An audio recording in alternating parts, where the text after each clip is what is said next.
يا رب صل وسلم على حبيبك طه من قد علا. يا رب صل وسلم على حبيبك طه من قد علا من قد علا من قد علا. رب اعوذ بک من همزات الشیاطین واعوذ بک رب ان یحضرون. بسم اللہ الرحمن الرحیم. الحمد للہ الذی ہدانا لہذا وما كنا لنهتدی لولا ان ہدانا اللہ. لقد جاءت رسل ربنا بالحق والصلاة والسلام علی سید اصل ما فی الوجود سر اللہ کل موجود نقطۃ دائرۃ الوجود صاحب لواء الحمد والمقام المحمود سیدنا المجدد والمصطفى الامجد وبالقاسم محمد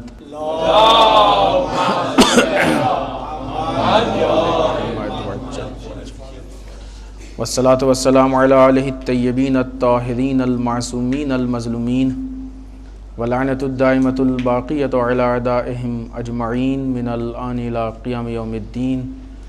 اما بعد فقد قال الحکیم بسم اللہ الرحمن الرحیم ان الدین عند اللہ الاسلام وما اختلف الذین اوتوا الکتاب الا من بعد ما جاءهم العلم فمن یکفر بآیات اللہ فإن اللہ سریع الحساب. صلوات پر محمد وعلی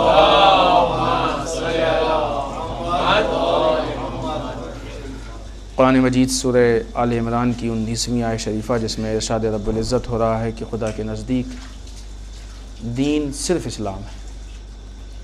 اور وہ لوگ کہ جنہوں نے جو صاحبان کتاب تھے اور انہوں نے علم آ جانے کے بعد بھی اپنی شرارت کی بنیاد پہ آپس میں اختلاف پھیلایا. اور جو بھی خدا بند متعال کی نشانیوں سے انکار کرے گا بے شک خدا بہت جلد و بہت تیز حساب کرنے والا ہے. اس آیت کے ضمن میں دینداری اور اس کی مختلف شکلیں یا مختلف قسمیں، اس عنوان سے ہماری گفتگو جو شروع ہوئی تھی وہ آج اپنے تیسرے مرحلے میں. اب تک کی گفتگو میں جو معروضات اور جو باتیں ہم نے آپ کے سامنے پیش کی ہیں وہ یہ کہ حقیقی دینداری انسان کا اپنے مقصد تک پہنچنا ہے، نہ کہ راستہ پکڑ کے بیٹھ جانا ہے. اگر آپ کو یاد ہو تو پہلی مجلس میں ہم نے پہلے لیکچر میں مثال دی تھی حتیٰ علم جیسی چیز کی جس کے لیے اتنی تاکید کی گئی ہے، اتنی فضیلت بیان کی گئی ہے، لیکن اگر وہاں پہ بھی انسان اٹک جائے اور وہ علم انسان کو معرفت پروردگار تک نہ پہنچائے تو وہ بھی نقصان دہ ہوتا ہے. مثالیں بہت تفصیل سے وہ بات ہم نے آپ کے سامنے پیش کی. اس سے پہلے کی گفتگو میں ہم نے دینداری کی ایک قسم میں سے خاموشی آپ کے سامنے پیش کی تھی کہ انسان جب خاموش رہتا ہے تو وہ دین کی ایک نئی شکل بن جاتی ہے. تفصیل سے آپ کے سامنے گفتگو ہوئی. اسی سلسلہ بیان کو آگے بڑھاتے ہوئے دینداری کی ایک بہت ہی اہم قسم اور بہت ہی زیادہ خطرناک قسم کی جس کا آج ہم آپ کے سامنے ذکر کرنا چاہتے ہیں وہ ہے باطل تقوی، غلط تقوی، کہ ایسے لوگوں کو عام اصطلاح میں خشک مقدس بھی کہا جاتا ہے. تقوی پروردگار، تقوی کے معنی ہم سب جانتے ہیں. تقوی کسے کہتے ہیں؟ خوف پروردگار، خوف خدا، پرہیزگاری، اسی کا نام تقوی ہے. لیکن کبھی کبھی تقوی اپنے راستے سے ہٹ جاتا ہے. تقوی اپنے راستے سے ہٹ جاتا ہے اور ایک غلط میسج انسان میں ہو جاتا ہے، یا انسان غلط کام کرتا ہے یا اس سے غلط میسج لوگوں کو جاتا ہے.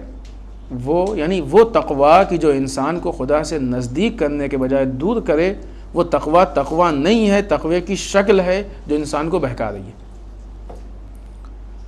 آئیے ہم مثال دیں اور بات کو تھوڑا سا اور آگے بڑھائیں. پہلے ہم تقوی کے معنی، یہ تقوی وہ ہے کہ جس میں پرہیزگاری، انسان خدا سے ڈرے.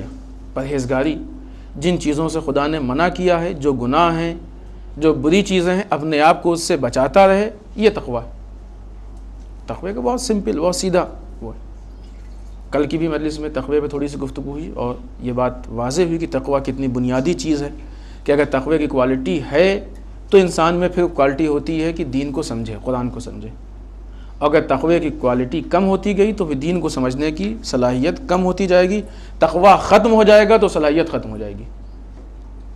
تو لہٰذا تقوی بہت اہم چیز ہے، لیکن اگر تقوی کے نام پہ کوئی اور چیز ہمارے اندر آ جائے تو اور خطرناک ہے، کیونکہ جب تک ہم کو نہیں معلوم ایک چیز ہمارے پاس ہے، ہم اس کو حاصل کرنے کے لیے، اس کو پانے کے لیے دوڑیں گے، کوشش کریں گے۔ لیکن اگر وہ چیز نہ بھی ہو اور یہ سمجھ رہے ہیں کہ ہے، تو وہ چیز ہمارے پاس ہے بھی نہیں اور ہم پانے کی کوشش بھی نہیں کر رہے، یہ زیادہ خطرناک ہوتا ہے نا۔ مثلا اگر آپ کے گھر میں کوئی سامان نہیں ہے تو آپ جائیں گے مارکیٹ سے لے لیں گے، بازار سے، لیکن اگر آپ مطمئن ایک گھر میں ہیں تو اس کا نتیجہ کیا ہوگا کہ عین موقع پہ جب اس سامان کا یوز کا وقت آئے گا، اس وقت آپ کو معلوم ہوگا کہ سامان تو ہے ہی نہیں، تو آپ کا کام بیچ میں اٹک جائے گا۔ اسی طریقے سے کہیں ایسا نہ ہو کہ جب ہم بڑے امید اور بڑے یقین اور بڑے بھروسے کے ساتھ بارگاہ پروردگار میں جائیں کہ ہم نے پوری زندگی تقوی پروردگار پہ عمل کیا ہے، اور جب نامہ اعمال ہمارے سامنے آئے تو معلوم ہوا کہ تقوی تو ہمارے پاس تھا ہی نہیں، اب عین موقع پہ وہاں پھنس گئے، اب وہاں تو کچھ کر بھی نہیں سکتا آدمی۔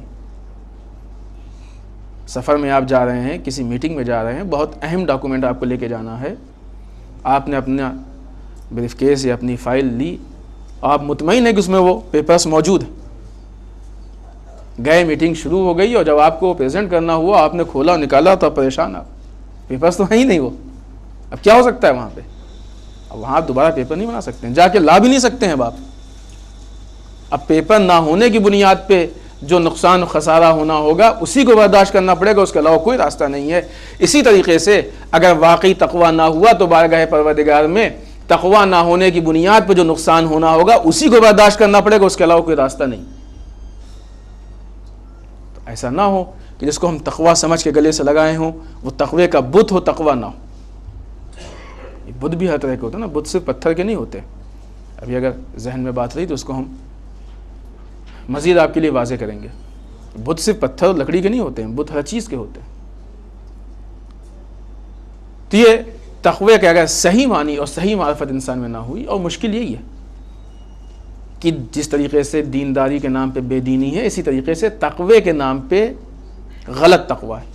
اس لیے کہ شیطان کبھی بھی آپ کو مسجد کے بدلے میں پکچر ہال کا راستہ نہیں دکھائے گا۔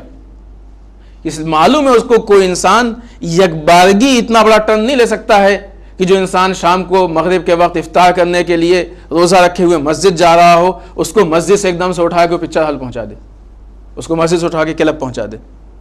اس کو خوب معلوم ہے کہ یہ کام ممکن ہی نہیں ہے، ہونے والا ہی نہیں ہے، پہنچانا وہی ہے اس کو، لیکن آہستہ آہستہ پہلے آپ کو عبادت کے مقابلے میں عبادت ہی جیسی چیز دکھائے گا، یہ بھی عبادت ہے، باور کرائے گا کہ عبادت اس سے افضل ہے، اس سے زیادہ فائدہ ہے، ثواب زیادہ ہے۔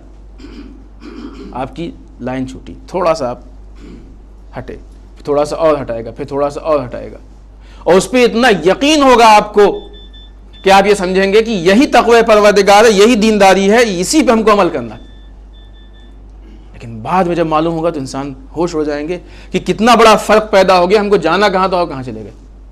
اچھوں کیسے بہتتے ہوئے دیکھا ہے، چاہے وہ محبت اہل بیت اطہار علیہ السلام کا مسئلہ ہو، چاہے وہ عقائد و اصول کا مسئلہ ہو، اور چاہے وہ انسان کے اعمال کا مسئلہ ہو۔ حتیٰ کہ بعض علماء کا کہنا یہ ہے کہ جن لوگوں کے عقائد مضبوط یا عقائد صحیح نہیں ہوتے ہیں، وہ اپنے عمل میں اتنے مضبوط اس لیے ہیں کہ شیطان ان کو چاہتا ہے کہ عمل میں گھرے رہیں تاکہ عقائد کی طرف سوچ نہ پائیں، ان کو اتنا موقع ہی نہ دو کہ عقائد کی طرف ان کو عمل میں گھیرے رکھو، کیونکہ بنیاد تو عقائد ہے نا، بنیاد تو عقیدہ ہے۔ لہذا دینداری کے لیے بنیادی چیز، اسی لیے ہم نے کل بھی، یہ بہت ساری وجہ ہیں جس میں سے جب آتی رہے گی یاد، کل بھی ہم نے آپ سے کہا تھا اور آج پھر وہی چیز، یہ ہر ہفتے جمعے میں جو تقوی کے لیے کہا گیا ہے کہ تقوی پروردگار کی طرف دعوت دی جائے، تقوی بتایا جائے، اسی لیے کہ تقوی ہی وہ بنیادی چیز ہے۔ اگر انسان بھٹک گیا، دیکھیں بے دین کے نقش قدم پہ کوئی نہیں چلتا ہے۔ کبھی آپ نے دیکھا ہے کہ صاحب فلاں صاحب بہت اچھے چور ہیں، بہت اچھے ڈکیت ہیں، بہت اچھے جیب کترے ہیں، اور ان کے نقش قدم پہ چلیں، ان سے پوچھیں کہ راہ ہدایت کیا ہے، کبھی کسی نے جا کے کسی اسمگلر سے ہدایت مانگی ہے؟ نہیں مانگی. کس سے انسان راہ ہدایت لیتا ہے؟ کس کے نقش قدم پہ چلنے کی کوشش کرتا ہے؟ فلاں صاحب بہت بڑے نمازی ہیں، بہت بڑے متقی ہیں، بہت بڑے پارساں ہیں، بڑی دعائیں پڑھتے ہیں لمبی لمبی، صبح سے شام تک مسجد میں بیٹھے رہتے ہیں، پوری رات عبادت کیا کرتے ہیں، آؤ ان سے چل کے ہدایت لیتے ہیں. جس انسان کو آدمی دین سے اٹیچ دیکھتا ہے اس سے جا کے ہدایت لیتا ہے، بے دین سے دین کی ہدایت نہیں لیتا. اب اگر اسی انسان کو کہ جو دین کے نام پہ بیٹھا ہوا ہے اس کی دینداری غلط دینداری ہو تو جس کو بھی ہدایت دے گا. اگر پانی کی ٹانکی میں زہر ڈال دیا جائے تو جو پانی پیا، پھر آپ کو کچھ کرنے کی ضرورت نہیں ہے. آپ کا کام خالی اتنا ہے کہ لوگوں کو بتا دیں کہ دیکھو وہاں پانی ہے، جو بھی پیاسا دکھائی دے کہ وہ دیکھو پانی ہے، بس. پھر کھڑے ہو کے تماشا دیکھیے، جو بھی پانی پیے گا وہیں گر کے ڈھیر ہو جائے گا. اسی طریقے سے اگر تقوی میں زہر ملا دیا جائے تو پھر اب کچھ کرنے کی ضرورت نہیں ہے، ہر پیاسے کو راستہ دکھا دیجئے. اب انسان گیا اور اس نے اس ٹانکی سے ایک جام لیا، وہیں ڈھیر. شیطان یہ کام کرتا ہے، شیطان ایسے بہکاتا ہے. آئیے ہم آپ کو مثال دے رہے تھے اس کے تقوی کے معنی کو سمجھانے کے لیے. دیکھیں تقوی کہتے ہیں پرہیز، بچانا اپنے آپ کو. بچانا دو طرح کا ہوتا ہے. جو تقوی کے حقیقی معنی ہے اس کا مطلب یہ ہے کہ جب انسان دین کے راستے پہ چلے گا تو کہیں پہ واجبات یا خدا کے حکم کو عمل کرنے میں مشکلات پیش آئیں گی تو ان مشکلات سے اپنے آپ کو بچائے، اور کہیں پہ جب حرام سامنے آئیں گے تو شیطان کے حملے ہوں گے، ان حملوں سے اپنے آپ کو بچائے. ان حملوں سے بچا کے ان واجبات پہ عمل کر لے جائے، یہی تقوی ہے، یہی پرہیزگاری. تو انسان کا کام کیا ہے کہ دشمن کے حملے سے اپنے آپ کو بچا لے جائے، یہ تقوی ہے. لیکن نہیں، اس کے مقابلے میں دوسرا تقوی ہے جو باطل تقوی ہے، جو غلط تقوی ہے. وہ کیا ہے کہ انسان کو اصلاً جنگ میں جانے ہی سے روک دو. یہاں کیا تھا کہ انسان جنگ میں گیا، حملہ کر رہا ہے، دشمنوں کو مار رہا ہے، سب کچھ کر رہا ہے، لیکن اپنے اوپر آنے والے حملوں کو وہ بچا رہا ہے سپر سے. سپر سمجھتے ہیں؟ سیریل وغیرہ، ڈھال سیریل وغیرہ میں دیکھا ہوگا جو تاریخی سیریل ریلے ہو رہے ہیں. سپاہی کے ہاتھ میں ایک ہاتھ میں تلوار ہوتی ہے اور ایک ہاتھ میں ڈھال ہوتی ہے. تلوار سے انسان حملہ کر رہا ہے، ڈھال سے بچا رہا ہے. یہ تلوار ہمارے عمل ہیں کہ جن کے ذریعے سے ہم آگے بڑھ رہے ہیں، اور ڈھال وہ چیز ہے کہ جس کے ذریعے سے شیطان کے حملے سے بچنا ہے. تقوی اس ڈھال کا نام ہے کہ یہ ڈھال ہم کو بچائے. اب یہاں پہ شیطان نے آگے آپ کو سمجھا دیا کہ تقوی پرہیزگاری کا نام ہے نا، بچنے کا نام ہے. جنگ کے چکر میں نہ پڑو، خود بخود بچے رہو گے. یہ بھی تقوی ہی ہوا نا. بتائیں یہاں بیچ میں رک کے ہم ایک اور بات کہتے چلیں. ہمارے سماج و معاشرے میں اب تو الحمدللہ کافی حد تک ترقی کر لی. کچھ سال پہلے کی بات ہے کہ متقی بہت عجیب معنی میں استعمال ہوتا تھا. دیندار، تقوی بڑے غلط معنی میں، جو ایک دم بیوقوف ہو، گندا سا ہو، میلا کچیلا ہو، پھٹے پرانے کپڑے پہنے ہو، دیکھنے میں ایک عجیب سی شکل ہو، اس کو کہتے بڑے مومن ہے، بہت متقی. یوز بھی ہوتا تھا صاحب. وہ چالاک آدمی وہ کہاں دیندار ہو سکتا ہے؟ کیا دیندار چالاک نہیں ہو سکتا ہے؟ روایات ہیں کہ مومن کی فراست سے ڈرو، مومن کی عقل مندی سے ڈرو. مومن یعنی عقل مند. یہ تقوی پہ ظلم ہے، تقوی کی توہین ہے کہ متقی کو سب سے بیکار سمجھا جائے. کیوں؟ اس لیے کہ تقوی کی شکل ہی یہی پیش کی گئی. تقوی یعنی یہ کونے میں بیٹھ جانا، تقوی یعنی دنیا سے ایک دم کٹ جانا، تقوی یعنی اپنے آپ کو دنیا سے الگ کر کے خالی اللہ اللہ اللہ اللہ کرنا. تقوی کے معنی یہ پیش کی ہے، ایسے بنایا گیا تقوی کو. تقوی یعنی اپنے آپ کو ایک دم ریزرو کر لینا کہ دنیا سے الگ. صاحب نہیں، باہر نہیں نکلیں گے، باہر نکلیں گے تو نامحرموں پہ نگاہ پڑے گی، گناہ ہو جائے گا. آپ نگاہ بچا کے چلیے. پھر نمونے عمل کیسے بنیں گے دوسروں کے لیے؟ جنگل میں رہنے کے بعد انسان کہے، یا بہت مشہور مثال ہے کہ صاحب ہمارا ابھی تک کوئی ایکسیڈنٹ ہی نہیں ہوا اس لیے کہ ہم کو ڈرائیونگ آتی نہیں. ایکسیڈنٹ کا سوال ہی تب پیدا ہوگا جب آپ گاڑی پہ ڈرائیونگ سیٹ پہ بیٹھیں اور تب نہ کریں تو معلوم. گھر کے اندر کونے میں بیٹھنے کے بعد اس کا دعویٰ کریں کہ ہم نے اپنی زندگی میں کوئی ایکسیڈنٹ کیا ہی نہیں ہے، یہ کوئی کمال کی بات نہیں ہے۔ کسی دین نے یا اسلام نے کسی موقع پہ ہم کو دنیا سے کٹ کے زندگی گزارنے کی دعوت نہیں دی ہے، دنیا میں مل کے زندگی گزارنے کی دعوت دی ہے۔ تقوی کے یہی معنی پیش کیے گئے ہیں۔ تقوی یعنی انسان بیوقوف، دنیا سے الگ، دنیا داری نہیں جانتا ہو، دنیا کتنی ترقی کر رہی نہیں جانتا ہو، ترقی کی چیزوں سے انکار کرے، ان کی مخالفت کرے، اس کا نام تقوی ہے۔ اور خاص کر کے جب بات دینداری تک آ گئی ہے تو پھر ایک قدم اور آگے بڑھ کے اس کو واضح کریں، خاص کر کے مولویوں کو زیادہ اس نگاہ سے دیکھا جاتا تھا۔ مولوی وہ کہ جس کو معلوم ہی نہیں کہ دنیا میں کیا ہو رہا ہے، اس کا دنیا سے کوئی تعلق ہی نہیں، دنیا سے ایک دم کٹا ہوا۔ ارے نہیں مول صاحب، کبھی کبھی مسائل ہی بیوقوف بنانے کی کوشش کی جاتی ہے۔ اگر کہیں کہے کہ ایسے نہیں ایسے کہ نہیں مول صاحب نہیں جانتے، آج کل کے حالات ایسے نہیں، ہو ہی نہیں سکتا، یہ ممکن ہی نہیں ہے۔ جیسے لگتا ہے کہ وہ بیچارہ اس دنیا میں نہیں کہیں اور زندگی گزار رہا ہے۔ ہم سے بھی ایک مرتبہ کہا گیا، نکاح پڑھنے گیا اور وہاں پہ دیکھا کہ سب مکس گیدرنگ۔ نہیں یہ کیا آپ نے، الگ الگ ہونا چاہیے نظام، کہ نہیں آپ کو نہیں معلوم، کوئی ہال ہے ہی نہیں، خالی مل ہی نہیں رہا ہے، کیا کریں مجبوری ہے۔ نے کہا جس بامبے میں آپ رہتے ہیں ہم بھی وہیں رہتے ہیں، وہ آپ ہی کے ایریا میں رہتے ہیں، اگر کوئی حال نہیں مل رہا تو یہاں بھی آپ بیچ میں پردہ ڈلوا سکتے تھے۔ تو ایسا سمجھتے ہیں کہ ایک دم، حالانکہ بہرحال کبھی موقع آیا تو اس پہ بھی ہم بات کریں گے کہ خوب عالم کا مطلب یہ ہوتا ہے کہ اس کے پاس ہر طرح کی جانکاری ہو۔ عالم ہوتا ہی اسی لیے کیونکہ دین اسلام وہ دین ہے کہ جس کا تعلق انسان کی زندگی کے ہر لمحے اور ہر ایکٹیویٹی سے ہے، لہذا عالم ایسا ہونا چاہیے کہ جو ہر ایکٹیویٹی کے لیے جواب دہ ہو۔ اس دین کا یہی تو مسئلہ ہے نا، دین حکومت چاہتا ہے، حکومت اسلامی چاہتا ہے۔ اگر عالم اتنا ہی زیادہ کنویں کے اندر بند ہوگا، اتنا ہی زیادہ محدود ہوگا، تو کل کو حکومت کیسے کرے گا؟ وہ کیسے حکومت اسلامی میں بیٹھے گا؟ کیسے تخت حکومت میں بیٹھے گا؟ کیسے حکومت چلائے گا؟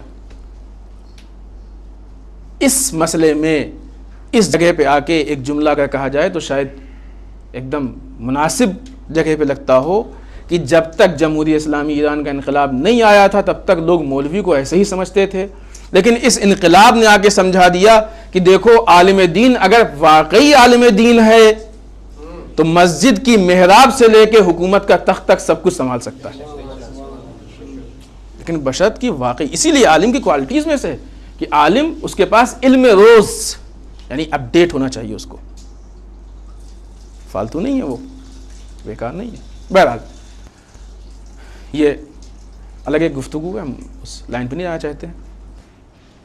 تو تقوی سے متعلق ہم آپ کے سامنے مثال پیش کر رہے تھے۔ تقوی یعنی صفت، یعنی انسان جب میدان جنگ میں ہو تو اپنے آپ کو شیطان کے حملے سے بچا لے جائے، یہی اس کا تقوی ہے۔ اپنی ایکٹیویٹیز پہ، اپنی ذمہ داریوں پہ عمل کر لے، شیطان کے حملے سے اپنے آپ کو بچا لے، یہی اس کا تقوی ہے۔ لیکن بعض لوگ سمجھتے ہی نہیں، سب کچھ چھوڑ کے گوشہ نشینی، کونے میں بیٹھ جانا، اس کی مثال ہم آپ کو دیں۔ اور اس موقع پہ بہترین مثال ہے، بارہا دی جاتی ہے تاکہ اس کردار کو چونکہ انسان سمجھتا ہے اس لیے بات اس کے لیے کلیئر ہے۔ مولا کائنات جنگ میں جا رہے ہیں، ایام علوی ہیں، ایام ضربت، مولا کائنات جنگ پہ جا رہے ہیں۔ اب ظاہر سی بات ہے یہاں پہ تقوی کا تقاضا کیا ہے؟ تقوی کا تقاضا یہی ہے نا کہ انسان جو صحیح راستہ ہے، دینداری اسی کا نام ہے۔ ایک چیز میں دین، ایک چیز بے دینی، ایک طرف علی کا ساتھ دینا ہے اور ایک طرف علی کا مقابلہ ہے۔ دینداری کا مطلب یا تو علی کا ساتھ، علی اگر، البتہ یہ بات صرف ثابت کرنے کے لیے، ورنہ کوئی شک کی بات نہیں ہے، نعوذ باللہ، اگر علی حق پہ ہیں تو علی کا ساتھ دینداری ہے، اور نعوذ باللہ اگر علی حق پہ نہیں ہے تو مخالفت دینداری ہے۔ لیکن جو بھی چیزیں کلیئر، دو چار، اس کے علاوہ تیسری چیز کوئی دینداری نہیں ہو سکتی ہے۔ تقوی یہ ہے جو واقعی تقوی، جو حقیقی تقوی، جو سچا تقوی ہے، وہ تقوی یہ ہے کہ انسان حق پہ قدم آگے بڑھا دے اور میدان میں پہنچ جائے، چاہے ادھر سے میدان میں پہنچے چاہے ادھر سے پہنچے۔ حقیقی تقوی یہ، اور جو تقوی کے نام پہ ڈپلیکیسی ہے، جو ڈپلیکیٹ تقوی ہے، جو باطل تقوی ہے، جو غلط تقوی ہے، اس کا تقاضا یہ ہے کہ صاحب ہم تو پرہیزگار، ہم تو اللہ کے بندے، ہم تو اللہ والے، بس اللہ اللہ ہماری زندگی، عبادت اطاعت، ہم سے جنگ سے کیا مطلب، ہم سے حکومت سے کیا مطلب، ہم سے سیاست سے کیا مطلب. یہ تقویٰ نہیں ہے، دین نہیں ہے، یہ شیطان کا حربہ ہے، شیطان کا حملہ ہے جو دین کی شکل میں. دین کو علی سے زیادہ کسی نے پہچانا ہے؟ آج بھی یہ باتیں کہی جاتی ہیں نا، ہم سے صاحب حکومت سے کیا مطلب، ہم سے سیاست سے کیا مطلب.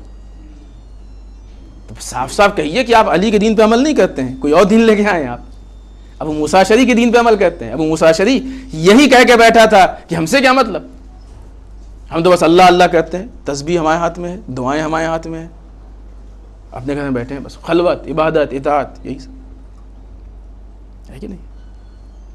تو یہ خشک مقدس، اس کا نقصان کیا ہوتا ہے آپ دیکھ لیجیے. وہی ابو موسیٰ اشعری کی تاریخ دیکھ لیجیے، سیم وہی آج اس کا ریئیکشن ہے. ابو موسیٰ اشعری کی کیا اس کا شروع، اس کے اس ظاہری عبادت کے جال میں کتنے لوگ پھنس گئے، کتنے پھنس گئے یہ الگ بات ہے، کیسے کیسے پھنسے یہ الگ بات ہے. حتیٰ کہ وہ لوگ کہ جو مولا کی نصرت کے لیے جنگ صفین میں مولا کے ساتھ جنگ کر رہے تھے، جب حکمیت کا مسئلہ پیش آیا تو لشکر کی اکثریت نے اپنی طرف سے حکم ابو موسیٰ اشعری کو بنایا. اگر آپ معیار کے حساب سے دیکھیے، یہ دیکھیں یہی تحلیل ہے کہ جو انسان کو کسی مقصد تک پہنچاتی ہیں، خالی وہ نام سے اور واقعہ سے فائدہ نہیں ہے. اگر آپ معیار کے حساب سے دیکھیے تو جو آدمی گھر میں بیٹھا بے طرف بیٹھا ہوا ہے وہ باطل پہ ہے، جو جنگ میں علی کے ساتھ ہے وہ حق پہ. کہیں دنیا میں آپ نے دیکھا ہے کہ کبھی کوئی حق والا باطل کی اطاعت کرے، باطل والا حق سے بڑا ہو، کبھی دیکھا ہے؟ لیکن یہاں پہ وہ لوگ ابو موسیٰ اشعری کو اتنا مقدس اور اتنا بڑا مقام دے کے یہ ثابت کرنا چاہتے ہیں کہ ہم کم ہیں، ابو موسیٰ اشعری بڑا، تم بڑے ہو، تم کم سے کم اتنا شعور پیدا ہوا کہ علی کی نصرت کے لیے میدان جنگ میں ہے، اگرچہ اس میں بھی تم کم تھے، مکمل نہیں پہنچ پائے رزلٹ تک، لیکن ابو موسیٰ اشعری سے تو بہتر، کم سے کم پہلے موقع پہ تم نے قدم تو آگے نکالا، اس میں تو اتنا بھی شعور نہیں تھا. معلوم یہ ہوا کہ جب تقویٰ غلط رنگ اختیار کرتا ہے تو اچھے اچھے دیندار بھی اس غلط تقوی کے بہکاوے کے جال میں پھنس جایا کرتے. اسی لیے ہم نے کہا کہ شرابی سماج کے لیے اتنا نقصان دہ نہیں ہے جتنا خشک مقدس نقصان دہ، جواری سماج کے لیے اتنا نقصان دہ نہیں ہے جتنا خشک مقدس سماج کے لیے نقصان دہ. کیوں؟ اس لیے کہ دین کی مخالفت دین کے ہی نام پہ کر رہا ہے. تو کم سے کم معلوم ہے کہ گنہگار ہے، معلوم ہے کہ دین کا مخالف ہے، معلوم ہے کہ غلط کام، لیکن یہ دین کے نام پہ دین کی مخالفت کر رہا ہے. اس کی مثال دیمک کی جیسی ہے کہ اسی میں گھس کے اس کو کاٹ رہا ہے. اس سے بچنا یہ ہمارا کام ہے. اور بے دینی کے جب مسائل پیدا ہوتے ہیں، بہت سی قسمیں ہیں بے دینی کی. بہت سے لوگ ہیں کہ جو دین سے صرف ٹچ میں رہتے ہیں، بہت سے ہیں کہ جو آؤٹ لائن سے باہر ہیں. یہ ہم نے کسی موقع پہ پوری تفصیل پیش کی ہے، شاید کسی کلاس میں یا کسی موقع پہ یاد نہیں، لیکن بہرحال اس تفصیل میں ہم نہیں جائیں گے ابھی. یہ پوری اس کی ڈیٹیل ہے. اس میں سب سے خطرناک جو گروہ ہے یہی ہے. کیوں؟ اس لیے کہ سب سے بڑا دیندار یہی سمجھا جاتا ہے،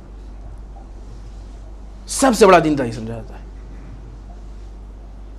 اب آپ آئیے دیکھیے، ابو موسیٰ اشعری نہیں گیا جنگ میں. یعنی تقوی کا معنی کیا ہوا کہ انسان جنگ کو چھوڑ کے گھر میں بیٹھ جائے. تقوی کا معنی یہی ہوا ہے، ہم نہیں جائیں گے، ہم سے کیا مطلب، بس ہم تو اللہ اللہ، تسبیح، نماز، دعا، یہ وہ ساری چیزیں. اس کی جھلکیں آج دکھائی دیتی ہیں نا. ہم لوگ چاہتے ہیں کہ سارے کام دعاؤں سے حل ہو جائیں، امام کا ظہور دعاؤں سے ہو جائے، رزق دعاؤں سے مل جائے، لڑکے کی تربیت دعاؤں سے ہو جائے، بیماری دعاؤں سے دور ہو جائے. کوشش نہیں. خوب مولا کہنا تھا جنگ پھر کیوں نہیں دعاؤں سے جیت لی. اگر سارے کام دعاؤں سے ہو سکتے تھے تو مولا سے بڑا دعا کرنے والا کون تھا. ساری ہدایت دعاؤں سے ہو جاتی، سارے کام دعاؤں سے ہوتے. لیکن تو یہ جھلکیاں اس کی دکھائی دیتی.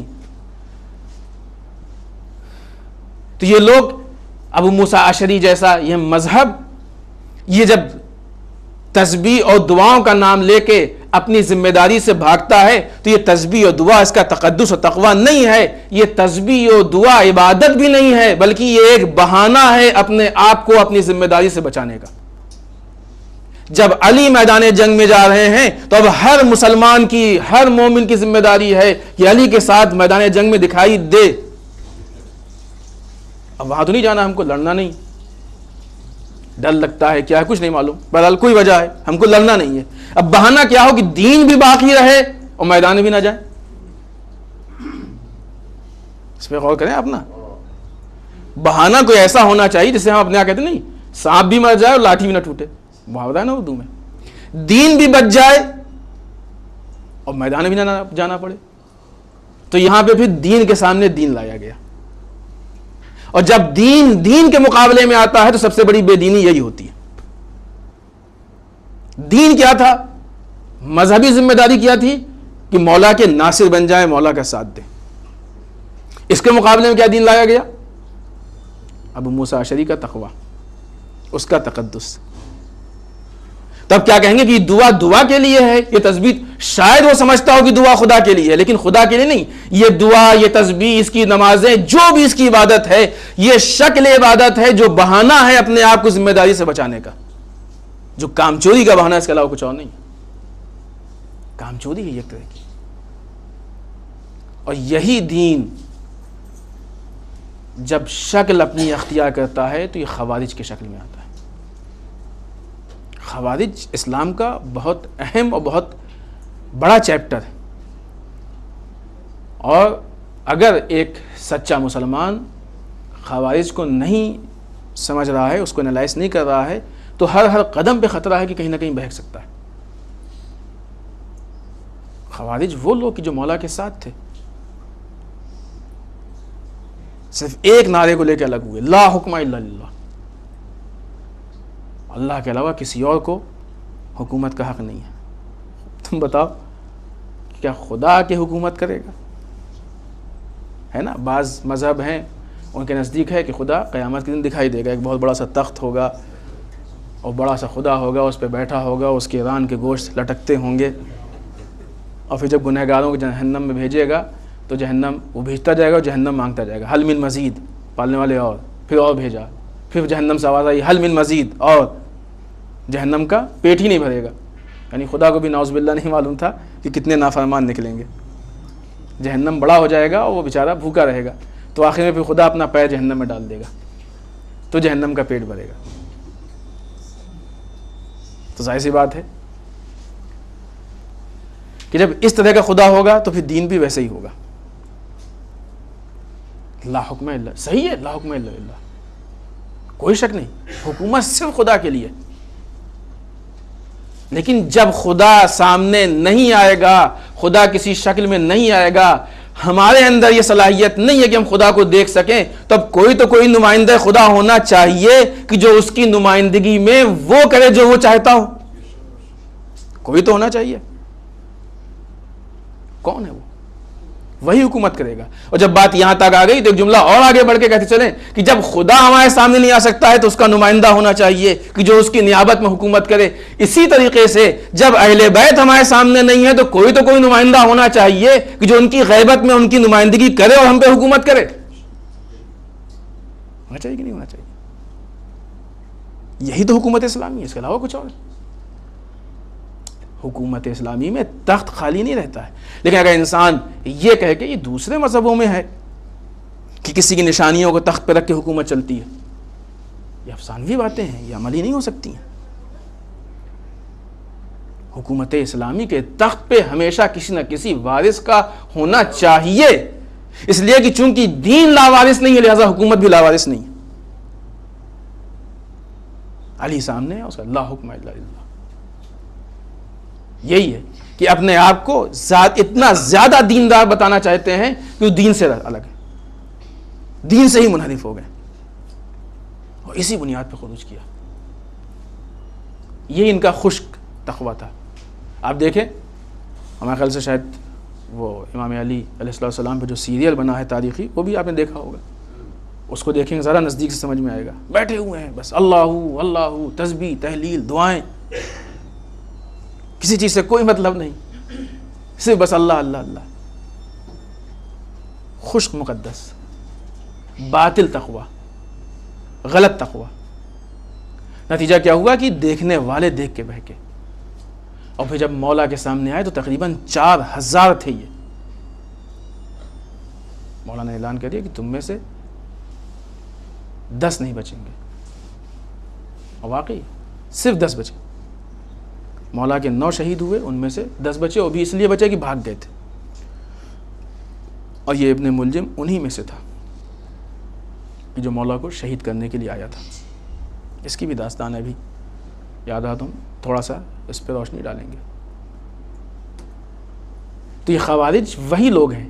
تو جب اگر تقوی دینداری کے راستے سے ہٹ جاتا ہے تو خوارج کی شکل اختیار کرتا ہے، اور پھر وہ دین کو لے کے بہت زیادہ باطل دین کو لے کے سخت ہوتا ہے. اور جب تقوی خوارج کی شکل اختیار کر لے تو علی کے نقش قدم سے یہ معلوم ہوتا ہے کہ اس کا راستہ اگر مقابلے میں آ جائے تو قتل کے علاوہ کچھ اور نہیں. مولا کائنات نے کہا تھا دیکھو تب ایسا نہیں کیوں ہی قتل کر دیا، ان کو سمجھایا، ان کو بتایا، ان سے کہا ابھی بھی اگر تم خاموش ہو جاؤ تب بھی تم کو ہم چھوڑ دیں گے. لیکن وہ اپنے کو علی سے زیادہ دیندار سمجھ رہے تھے، وہ اپنے کو علی سے بڑا مذہبی سمجھ رہے تھے. بڑے ان کے اعتراضات تھے، وہ تفصیلی گفتگو موقع تھا تو اس موقع پہ لہٰذا انہوں نے نہیں ایسا نہیں ہے ویسا نہیں، یہ نہیں، مقابلے میں آئے. کہ اگر مقابلے میں آؤ گے تو نہیں چھوڑیں گے. آپ نے سنا ہے نا کہ علی کی تلوار بہت سوچ سمجھ کے چلتی. وہ تلوار چلتی کیا، علی چلاتے ہیں تلوار سوچ سمجھ کے، کمال ہاتھ کا ہوتا ہے. تو مولا جہاں پہ نسلوں کو دیکھ کے تلوار چلاتے ہیں، وہاں اگر کسی بھی تلوار چل جائے تو اس کا مطلب کہ اس سزا کا مستحق ہے وہ. لہذا اب جب خشک مقدس سامنے آ جائے تو اس کا مطلب یہ نہیں ہوتا ہے کہ چونکہ اسلام کے نام پہ جو کچھ چلے گا. نہیں، اسلام کے نام پہ اگر زہر ہو تو نہیں چلے گا. کھانے کے نام پہ اگر زہر دیا گا تو کھانا ہے، کھانے کے نام پہ کچھ بھی نہیں چلے گا. ہمارے یہاں تو یہ ہے کہ جو ہم کو امید ہوتی ہے اگر اسے تھوڑا سا کم مل جائے تو آواز اٹھ جاتی ہے، صاحب کیا کریں، ولایت کی تاریخ تھی، خوشی خراب کر دی. اچھا انتظام ہونا چاہیے تھا، لو انتظام. اگر کھانے کے نام پہ اسنیکس مل جائیں یا کوئی غلط چیز مل جائے تو کیا ہوگا سوچیے آپ. اگر اسلام کے نام پہ باطل دین مل جائے تو یہ زہر ہے، یہ انسان کو ختم کر دے گا، انسان کو مار دے گا، انسان کو برباد کر دے گا، پورا دین برباد ہو جائے گا.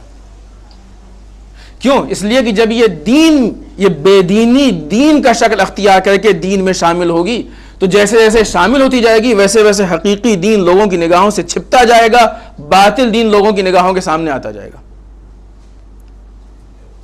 اور یہ وہ مقصد ہے، یہ وہ راستہ ہے، یہ وہ چیز ہے کہ جس کو یہودی چاہتے تھے، جس کو عیسائی چاہتے تھے. یہاں پہ 2 جملوں میں اس چیز کو آپ کے سامنے واضح کریں کیونکہ ہمارا وقت اب ختم پہ.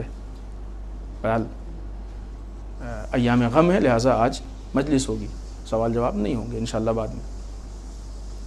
جس وقت رسول اکرم صلی اللہ علیہ وآلہ وسلم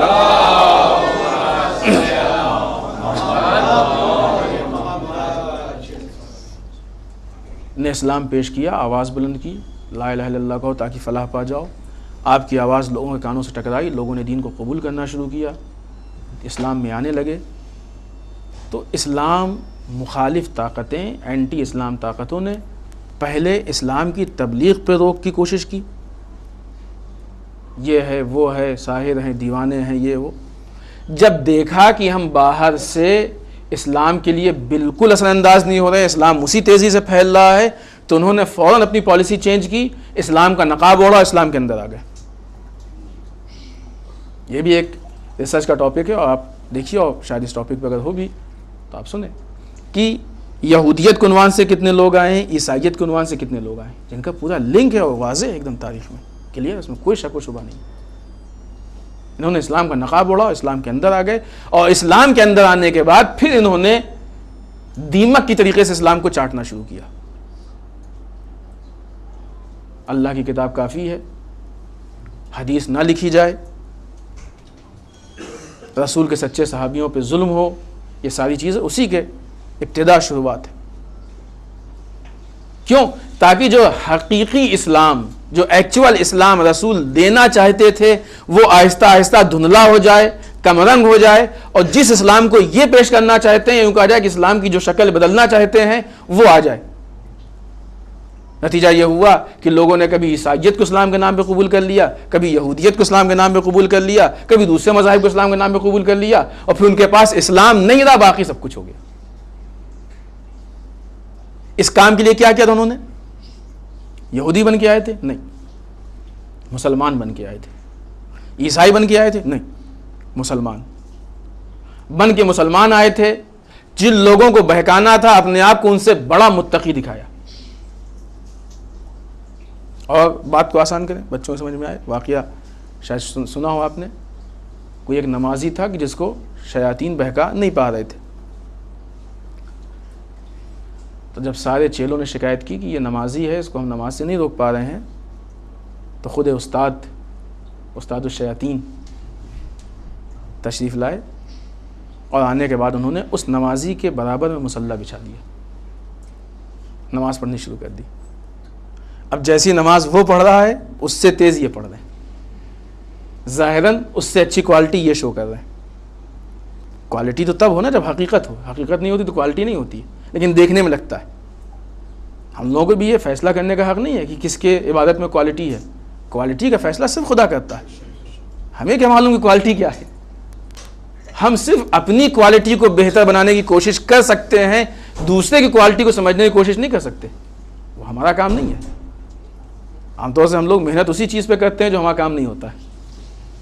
جہاں محنت کرنی چاہیے وہاں محنت نہیں ہوتی, محنت وہاں ہوتی ہے جہاں پہ نہیں کرنی چاہیے. وہ اس کی کوالٹی وہ جانے, اس کا خدا جانے. ہم اپنی کوالٹی کو بہتر بنانے کی کوشش کریں. بہرحال نماز پڑھنی شروع کر دی, اس سے تیز نماز. اب وہ پریشان کہ کون نمازی ہے جو ہم سے بڑا ہو, ہم سے بہتر نمازی. بیٹھ گیا, چھوڑ دی نماز اس نے. شیطان کا اثر شروع ہوا. جیسے ہی اس کی نماز ختم ہوئی, ہاتھ پکڑا, بھیا کون ہو تم, کہاں سے آئے ہو, کہاں سے تم میں اتنی طاقت آئی, اتنا خشوع آیا کہ اتنے بڑے پیمانے پہ اتنی زبردست نمازیں پڑھ رہے ہو. یہ وہ موقع تھا جہاں شیطان نے یہ سمجھا کہ اب موقع آ گیا ہے اپنا کام کرنے کا. کہا تم نے کبھی گناہ کیا؟ کہا نہیں, ہم نے گناہ تو نہیں کیا. کہا پھر تمہیں عبادت میں مزہ کیا آئے گا؟ اگر عبادت کا مزہ لینا ہو تو پہلے گناہ کر کے آؤ تو مزہ آئے گا. سوچئے, عبادت کا مزہ بے گناہی میں ہے, گناہ میں نہیں عبادت کا مزہ. شیطان کی بات سنی, فوراً مصلی چھوڑا, مسجد سے باہر. اگر بغیر معرفت اور بغیر علم کی عبادت ہو تو پھر ایسے ہی عبادت ہوتی ہے کہ ذرا سے بہکاوے میں انسان مصلی چھوڑ دیتا ہے. عبادت کا استحکام, عبادت کی مضبوطی, عبادت کے جو پلر ہیں, جو رکن ہیں, جو اس کی فاؤنڈیشن ہے, وہ علم و معرفت کی بنیاد پہ ہیں. اسی لیے کہا جاتا ہے کہ پہلے اپنے علم و معرفت کو مضبوط کرو پھر مصلی پہ جاؤ. اس کا مطلب یہ نہیں کہ مصلی چھوڑ دیں, نہیں, جائیں, لیکن جتنا جائیں اتنا لے کے جائیں, اپنے آپ کو مضبوط بنا لیں. جب معرفت ہوگی پھر لاکھ کوئی کچھ کہتا رہے. شیطان کئی جگہوں پہ آیا نا, جناب حاجرہ کو بہکانے آیا, فوراً کہا ہم جناب ابراہیم جناب اسماعیل کی مثال نہیں دیں گے. تینوں جگہ آیا تھا, وہ 3 شیاطین جس پہ سب جا کے کنکر مارتے ہیں, تینوں جگہ آیا تھا. جناب ابراہیم جناب اسماعیل علیہ وعلیٰ نبینا الصلاۃ والسلام وہ انبیاء ہیں, ان کی بات. جناب حاجرہ جیسے ہی اس نے بہکانے کی کوشش کی بھگا دیا. جناب حاجرہ پہچان گئی, یہ نہیں پہچانا. کیوں؟ اس لیے کہ وہاں معرفت تھی وہ پہچان گئی, یہاں معرفت نہیں تھی نہیں پہچان. نہیں پہچانا, شیطان نے بہکا دیا, بہکاوے میں آ گیا, چلا گیا گناہ. تفصیلی واقعہ جو رزلٹ تھا وہ ہم دینا چاہتے ہیں. چونکہ بنیاد مضبوط نہیں تھی, شیطان اسی جیسا دین بنا کے بہکا رہا. لہذا جو خشک تقوی ہے, جو خشک مقدس ہیں, جو باطل تقوی ہے, یہ تقوی نہیں ہے, یہ وہ باطل راستہ ہے, وہ ڈپلیکیسی ہے کہ انسان کو اوریجنل سے ہٹانے کے لیے ویسا بنانا چاہیے. کہیں بچوں کو بہلانے کے لیے نہیں ہوتا ہے کیا تم کو مجھ سے اچھی چیز دینا, جبکہ واقعی اس سے خراب ہوتی. ایسے ہی ایک وہ عبادت کرنے والا کہ جس کی ذہنیت بچکانی ہو, اگر اس سے عبادت چھیننی ہو تو کسی بھی چیز پہ عبادت کا غلاف پہنا کے اس کے سامنے رکھ دو، فوراً چھوڑ دے گا بچوں کی طرح۔ یہ ہے خشک تقوی، یہ ہے باطل تقوی، اور یہ خود ایک دین بنتا جا رہا ہے۔ یہ اس لیے دین بنتا جا رہا ہے کہ جب یہ دیکھتے ہیں کہ اب ہمارے مقابلے میں یہ تقوی ہے تو یہ مقابلے میں آ جاتے ہیں اور سمجھتے ہیں کہ ہمارا دین حقیقی دین ہے، وہ باطل دین ہے۔ معلوم یہ ہوا کہ باطل اپنے کو حق کہہ رہا ہے اور حق کو باطل کہہ رہا ہے۔ اپنی جہالت پہ نظر نہیں ہوتی ہے، اپنی کم علمی پہ نظر نہیں ہوتی ہے۔ پھر بات آ گئی تو ایک جملہ پھر کہتے چلے، یہ ہوتا ہے نا کہ یہ علماء آ رہے ہیں، نہیں معلوم کون سا دین لے کے آ رہے ہیں، نئی نئی باتیں بتاتے ہیں۔ بعض اوقات تو سننے میں آیا ہے پتہ نہیں کیا ایران سے پڑھ کے آ رہے ہیں اور الٹا سیدھا بتا رہے ہیں۔ اگر کسی کو ایسا لگتا ہے کہ پتہ نہیں کیا ایران سے پڑھ کے آ رہے ہیں تو آپ تشریف لے جائیں اور وہاں پہ آپ درس دینا شروع کیجئے تاکہ صحیح پڑھ کے آئیں، آنے والی نسل اب جو ہے وہ پھر صحیح پڑھ کے آئے۔ جس انسان نے پوری زندگی لگا دی اپنی، وہ کچھ نہیں پڑھ کے آیا ہے، اور جس انسان نے دن میں 1 گھنٹہ آدھا گھنٹہ بھی دین پہ صرف نہیں کیا وہ سب کچھ جانتا ہے۔ یہ باطل تقوی کی چمک میں اتنا الجھے ہوئے ہیں کہ حقیقی تقوی ان کے سمجھ میں نہیں آ رہا، باطل دین کے جال میں اتنا پھنسے ہوئے ہیں کہ حقیقی تقوی تک پہنچ ہی نہیں پا رہے ہیں، حقیقی دین تک پہنچ ہی نہیں پا رہے، اور اس کی انتہا وہی خوارج کی شکل میں ہے۔ جب انسان اس مقام پہ ہوتا ہے تو پھر وقت کے امام کے مقابلے میں آ جاتا ہے۔ وقت ہمارا ختم ہو رہا ہے، ہم اپنی گفتگو کو یہیں پہ سمیٹ رہے ہیں۔ مولا کائنات، آپ دیکھیے مولا کائنات کی کیوں اتنی مخالفت تھی۔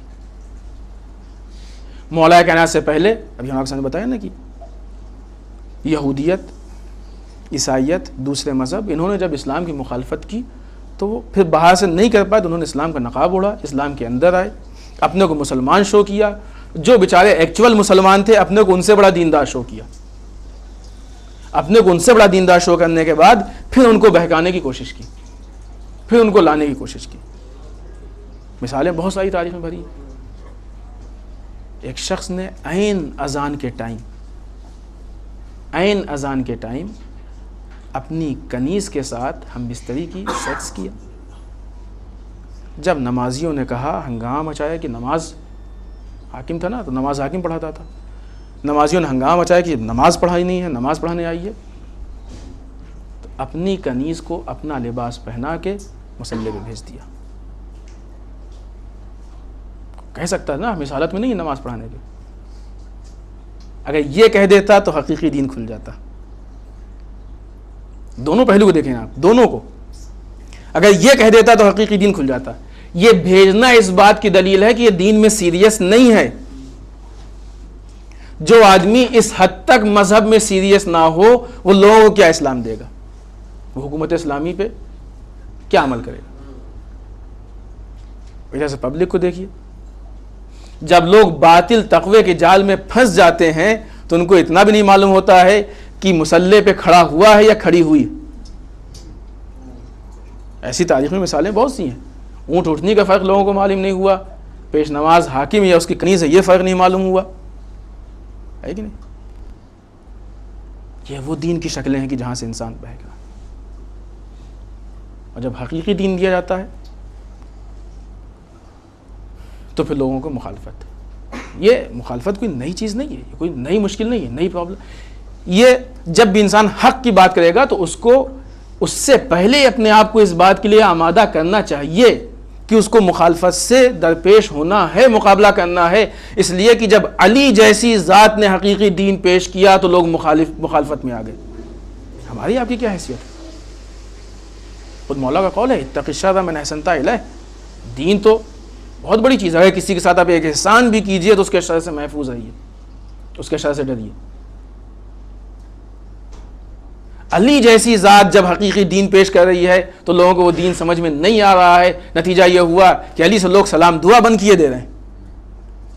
یہ اثر ہے اس تبلیغ کا، اس کام کا، اس مشن کا، اس مقصد کا یہ اثر ہے. کیوں؟ اس لیے کہ حق کے لیے عقل کو خرچ کرنا ضروری ہے. جب انسان بغیر عقل کو خرچ کیے ہوئے حق کو سمجھنے کی کوشش کرے گا تو وہ سمجھ میں نہیں آئے گا.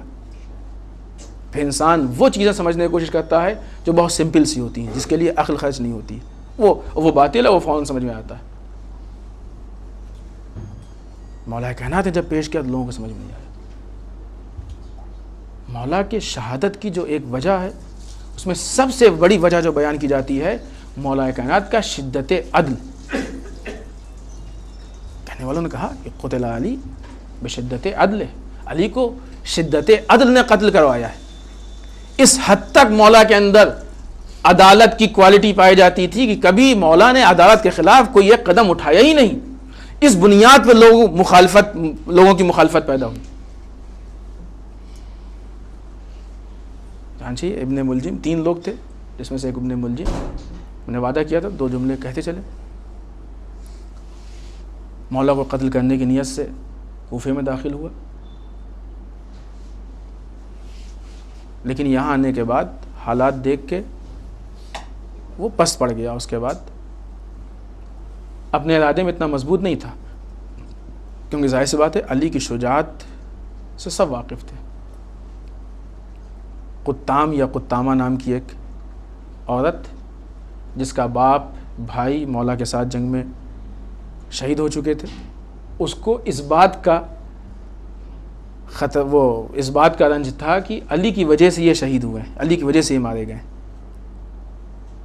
اس کا بدلہ لینا چاہتی تھی. اپنے حسن کو استعمال کیا. ابن ملجم نے شادی کی پیشکش کی. اس نے مہر میں اتنے دینار, اتنی کنیزیں اور یہ غلام, ساری چیزیں, اور ساتھ میں علی کا سر. ابن ملجم کہتا ہے کہ نہیں, باقی چیزیں ہو سکتی ہیں, علی کا سر مشکل ہے. علی کو کون قتل کر سکتا ہے؟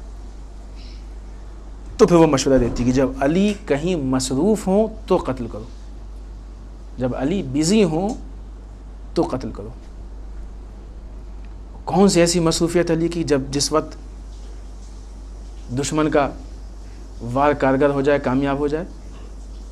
ایک ہی ایسی مصروفیت ہے جب علی عبادت پروردگار میں مصروف ہوں تو قتل کر سکتے ہیں. بس آپ کی زحمت تمام کی.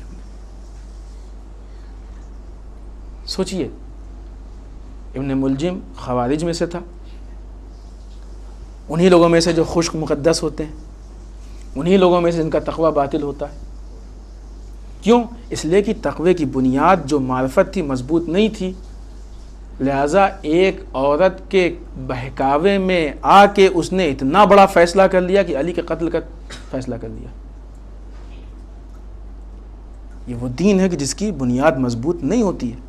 کبھی بھی کہیں بھی انسان کا ساتھ چھوڑ سکتا ہے, کبھی بھی بیٹھ سکتا ہے. عبرت ہے, یہ سب تاریخ کی عبرتیں ہیں. یہ تاریخ اس لیے نہیں ہے کہ ایک ہسٹری ہے, گزر گئی اور اس کے بعد بس نہیں. اس سے ہم کو عبرت لینا ہے, ہم کو اپنا راستہ اس کے ذریعے سے طے کرنا. چانچہ وہ 19 کی شب آئی,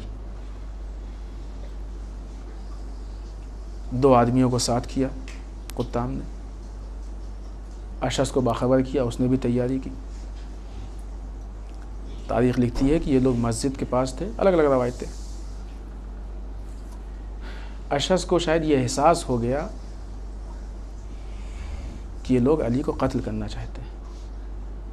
دوڑ کے مولا کے گھر کی طرف گئے کہ جا کے مولا کو خبر دے دیں, لیکن مولا دوسرے راستے سے آئے اور مسجد پہنچ گئے. 19 کی صبح ہے, مولا کائنات اپنے گھر سے نکل رہے ہیں, لیکن ایسے نکل رہے ہیں جیسے لگتا ہے کہ گھر کی ایک ایک چیز مولا کو الوداع کہہ رہی ہے. ابھی گھر سے نکلنا چاہتے ہیں, مرغابیوں نے ایک مرتبہ گھیرا, بے جان جانور علی کو خدا حافظ کہہ رہے ہیں. دروازے پہ آئے, دروازہ نہیں کھل رہا ہے, در کی زنجیر لپٹ گئی, زنجیر علی کو خدا حافظ کہہ رہی. عجب نہیں کہ جس جگہ قدم رکھا ہو, ابو تراب کے قدم کو زمین بوسہ دے رہی ہو, مولا اب یہ قدم ہم پہ نہیں پڑیں گے, عزاداروں ایک مرتبہ مولا مسجد میں پہنچے، گلدستہ اذان پہ اذان کہی، مصلی پہ آئے، نماز شروع کی، سر کو سجدہ معبود میں رکھا۔ دو ہی سجدے تو ہیں جس کو اسلام بھلا نہیں پایا، دو ایسے سجدے ہیں کہ جن کے بعد سجدہ کرنے والے کا سر پھر اٹھا نہیں۔ ایک بیٹے کا سجدہ تھا جو عصر عاشور میدان کربلا میں حسین جب گھوڑے سے زمین پہ آئے، خاک کربلا کو جمع کیا، سر کو سجدہ معبود میں رکھا، لیکن جو حسین نے سر کو سجدہ معبود میں رکھا تو اب اس سر کو نوک نیزہ پہ بلند کیا گیا حسین نے خود۔ اور ایک سجدہ باپ کا تھا کہ جب علی نے سر کو سجدے میں رکھا، سر کو اٹھانا چاہا، ادھر سے سر اٹھا، ادھر سے ابن ملجم کی تلوار چلی، تلوار سر سے ٹکرائی، اٹھتا ہوا سر ایک مرتبہ پھر سجدے میں گیا۔ خدا گناہ نے کتنا یہ سجدہ پسند آ گیا کہ تاریخ اسلام اس کو فراموش نہیں کر پائی۔ جبریل نے آواز دی، ارکان خدا پائمال ہو گئے، فزت رب الکعبہ کی آواز بلند ہوئی، صحابیوں نے کوہرام برپا کیا۔